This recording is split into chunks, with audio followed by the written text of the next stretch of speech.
Selamat sore, kali ini untuk pengujian kit inverter 8 MOSFET 48 volt. Sebelum kami kirimkan, dan ini untuk nomor pesanannya. Langsung saja kita lakukan pengujiannya ya. Terlebih dahulu saya akan menyalakan inverternya terlebih dahulu. Dan untuk inverter sudah menyala dengan baik ya. Dan untuk selanjutnya saya akan menunjukkan untuk settingan batas atas dan batas bawah. Saya naikkan tegangan untuk melihatkan settingan batas atasnya.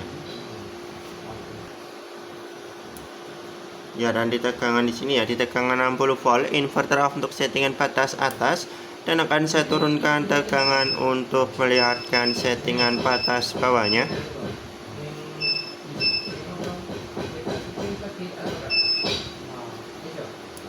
Ya, dan di tegangan 42 volt, inverter off untuk settingan batas bawah, dan akan kembali hidup atau on di tegangan 48 volt. Dan untuk selanjutnya saya akan lakukan pengujian beban. Saya hubungkan dulu inverter ke baterai ya.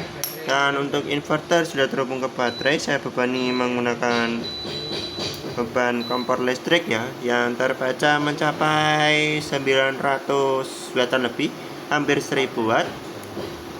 Saya tambah beban pemanas 1300.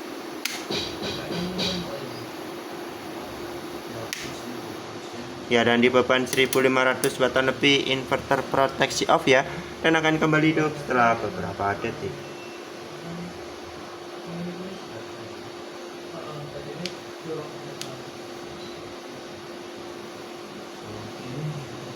Ya, dan untuk inverter sudah kembali hidup, saya akan ujikan untuk pengujian sensor suhunya. Saya akan blower di bagian NTC-nya ya. Ya, dan untuk kipas atau fan sudah berfungsi atau berputar dengan normal ya. Mungkin cukup sekian untuk pengujian sebelum kami kirimkan. Sekian dan terima kasih.